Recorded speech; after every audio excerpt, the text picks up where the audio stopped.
ئەگەر چاوێک لە وەزعیەتی کۆماری ئیسلامی بکەین سیاسەتەکانی کە زۆر سەرڕانە بوو لە دەرەوەی وڵات هەمووی تووشی شکست بوون ئەگەر لە ناو خۆش چاوی لێ بکەی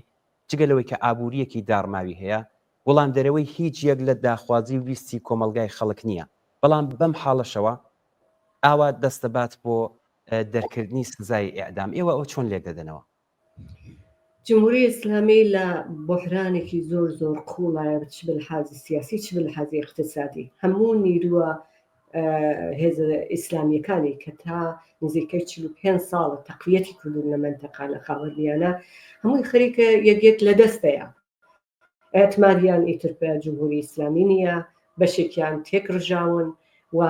ئیتر ئەسن جمهوری ئیسلامی هیچ مەرجەیەک نییە بۆ ئەوان بە ئیزافەوەی کە خودی جمهوری ئیسلامیش بە لەحاسی سیاسی لە سەرحی بینەالمللیە لە زیاتر لە هەمیشە بەدناو بووە زۆر هجومی سیاسی ئیجتماعی لەسرە لە سەرحی جیهانیدا و کێشەیەکی زۆر هەیە لە رابطە لەگەڵەوەدا کە ئەسەن جمهوری ئیسلامی هیچ ڕێیەکی نییە بە غێرەزەوەی کردێتەوە ئەمە ئەو بەشێکی ئەوەندەی کە لە ناو ئێرانایی ژەوەیەکە فلاکەتێکی بۆ کولی جامعە دروست کردووە کە ئیتدەنگی هەمووان هاتووەتە دەرەوە تەماشای اعتصاباتی کرێکاریکە بێهوچان هەیە هەزاران ئاعتصاب و کۆمەڵ و کۆمەلگای کرێکاری لە ئەتراز بە وەزعیەتیان معیشەتیان حقوقیان دەسموزیان بێداشتیان هەرچی کە لە نەزەری بگری ڕۆژانە بەردەوامە بازنێشستگان معلمین پەرستاران کۆمەڵی دانیشتجویی هەموو ئەوانە بەردەوام ئاعتراز هەیە ئەم ئاعترازانە هەمووی لە عەلەیهی جمهوری ئیسلامیە چونکە ناتەوانە چونکە هێزی نییە جواب بە هیچ خواستێکی خەڵک بە جمهوری ئیسلامی عەمەلەن ڕووخاوە لە دەربوونەوە و ئەمە ئەو وەزعیەتێ دەنەتیجە یەکێک لەو ڕێیانەی کە ئێستا ئیستفادەی لێکاوی ژەوەیەکە ترساندنی خەڵکە بە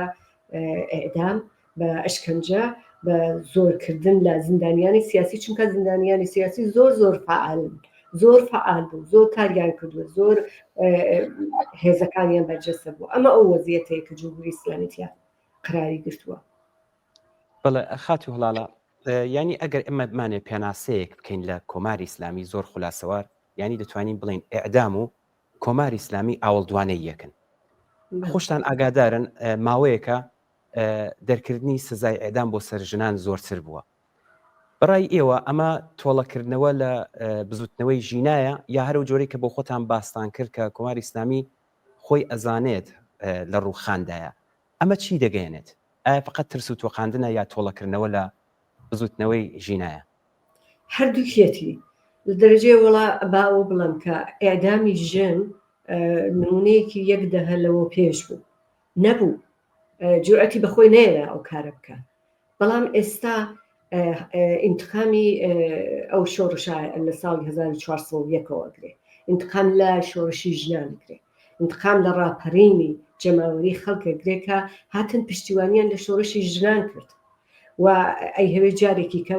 ئیستفادە بکە لە ئەو کارێکە لە دەهەی 60 کردی لە عەلەیهی چەپەکان کۆمۆنیستەکان لە عەلەیهی فعالینەی سیاسی وەختێ هات بە قودرەت گەیشت ئەهوێ بزانێ ئەتوانێ و ئازمایش بکە بە ئێدام خەڵک بترسێنێ هەردووکیەتی چونکە ڕێیەکی دیکەی بۆ نەماوەتەوە چونکە ئێستا بە خیاباندا کە ئەڕۆی مەدام ئاعترازە بینێ هێزەکانیان لە ڕۆ ساڵی 1401 هەڵدەهاتن لە دەست خەڵک لە کوردستان جورئەتیان نەبوو خۆیان دەشاردەوە وەختێک کە ئایان هەویست مثلا بەر بە ئاعترازات بگرن جمهوری ئیسلامی لە وەزعیەتێکی زۆر ناجۆردایە مقاومەتی خەڵک بەلانسی ئەو شۆڕشە ئێستا گۆڕاوە بەلانسی خەڵک زۆر قورسترە لە دەرەوە پشتیبانی لێەکەن خۆیان زۆرتر متحدن جەماوەری خەریکن متشەکل لەبن سازمانیابی پەیدا ئەکەن هەموو ئەمانە هەمووی بە زەرێری جمهوری ئیسلامیە ئاگاهگەری لە ناو ژنانە وەسیعان زۆر بووە ئەسە قابلی مقایسە نییە لەگەڵ 10 ساڵەوە پێش مقایسەی بکە لەگەڵ دەورانی ئێمە کە شۆڕشمان کرد لە 57 ئەو ئاگاهەیە کە کچێکی 17 ساڵەی وەکو من لە ساڵی 57 لەم کرد ئێستا ئەڵێ یەکدانە فیلسوفی سیاسیە کە قساکە جمهوری ئیسلامی لەگەڵ ئەمانە ڕووبەڕووە وناتوانێت تەوان بێنێ لە مقابلی جەماوەرێک کە ئاگاه بۆتەوە کە ئیتر جمهوری ئیسلامی نابێت کە ئیتر هیچ شکلێکی حکوومەتی ئیسلامی نابێت ئەوە مهمە جماوەر دەستی پێ کردووە دەڵێ منی تم مەسەبم ناوێت من ئازادی مەوێ من بەرابەری مەوێ من مدرنیسمم مەوێ من جامعەیەکی سکولار مەوێ جمهوری ئیسلامی مەجبورە کە لە مقابلەوە بێستەعدینە موجودیەتی خۆی ئیتر نەحرە بێتەوە. بەڵێ خاتی وەڵاڵە سەرەتا پێم بڵێت گرنگی ئەم مانگرتنە تایبەتەن لەم بارودۆخە مێژووی و کۆمەڵایەتیە کە ئێستا خۆتان ئاماژتان بە چەند خاڵیدا وەزیەتی کۆماری ئیسلامی تایبەتەن لەناوەوە لە دەروی وڵاتی ژەگە چای بکەین گرنگی ئەم مانگرتنە لەم بارودۆخەدا چییە و ئەو کەسان و لایەنانەی کە یەکدەنگ و یەک هەڵوێست هاتوونەتە پشت ئەم بانگەوازە چ پامێک دەگەیەنێت؟ کوردستان هەمیشە مەسئلەین مۆزوعێکی زۆر ناخۆش بوو بۆ جمهوری ئیسلامی چونکە تەحەزوب و حیزبایەتی زۆر قوی بوو هەمیشە و هەمیشە جمهوری ئیسلامی لەمە ترساوە ئەحزاب زوو متحد دەبن لەسەر کارێکی مشخص وەکو ئێعتسابیش یەکێک لەو شانەیە کە جمهوری ئیسلامی زۆری لێ ترسی وەختی ئەچێتە ناو جەماوەر چونکە ئەو دەم هەموو کەس بە بانگەواز بە عمومی دێن پشتی وەختی ئێعتسابێکی سەراسەری لە یەک گۆشەی ئێران ئەنجام بگرێت دەتەقێتەوە تەأسیر دانێ لەسەر بەشەکانی دیکە بۆ جمهوری ئیسلامی ئەمە زۆر خەتەرناکە بۆیە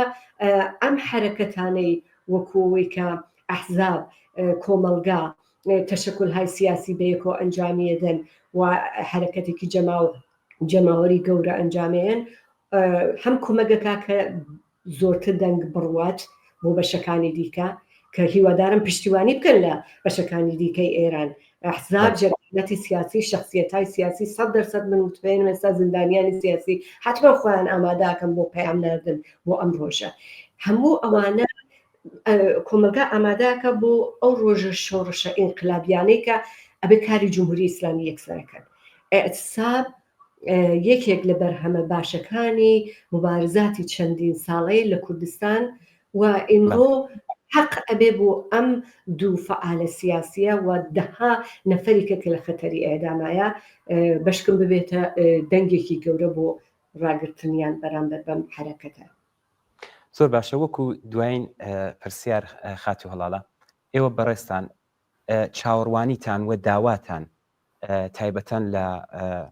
کۆمەڵانی خەڵکی ڕۆژهەڵاتی کوردستان چییە بۆ ئەوەی کە ئەم مانگرتنە گشتگیرتر بێت؟ هەر ئێستا ئاگادار بووم کە لە شاری سنا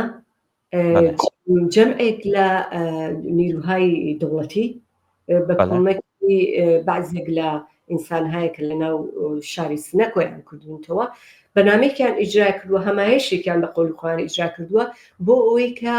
پێش بگرن بەم ئێعتسابە وەکوتیانە ئێعتساب خەتەرناکە غەڵەتە دروست نییە وەرن ڕێگە پەیداکەین وەرن پڕ کۆکەینەوە بۆی کە ئەم زیندانیانە ئازادکەین وەرن لە شەهای دیکە ئیستفادە بکەین بۆی مبارزە خەریکن تەوتەئا ئەکەن لە عەلەیهی ئەم ئێعتسابە لە عەلەیهی ئەم حرەکەتە ئێعترازیە خەڵکینە جوابیان مەدەنەوە